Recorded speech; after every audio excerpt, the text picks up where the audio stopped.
In today's video, I'm going to teach you how to use the forecast tool on TradingView. The forecast tool is a simple way to visualize potential price movement and time horizons on a chart. It doesn't predict the future, but it helps you plan scenarios, set targets, and think in probabilities. Let's walk through it together from start to finish.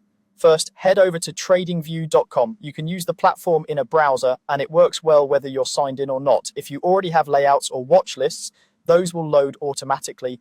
The important part is getting to a clean chart so you can work comfortably. Next, select the stock or instrument you want to analyze and open the full chart. Use the search bar at the top to find your symbol, then open the full featured chart so you have access to the complete toolbar on the left.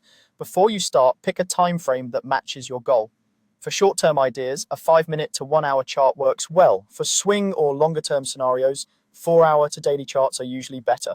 Make sure your chart style is something you're comfortable with, like candlesticks, and zoom in enough to place the tool precisely. Now look to the left-hand toolbar and open the Forecasting and Measurement Tools menu. This is the section that holds rulers, date ranges, and other planning tools. You'll see the option we want inside this menu, and once it's open, you're just a click away from putting the forecast on your chart. Click Forecast to activate it. Your cursor will change, and you can place the forecast by clicking a starting point on the chart, often around the current candle or a specific pivot you want to measure from. Once placed, you'll see a shaded projection with handles. Drag the right edge to extend or shorten the time horizon. Drag the upper and lower handles to set your potential upside and downside ranges.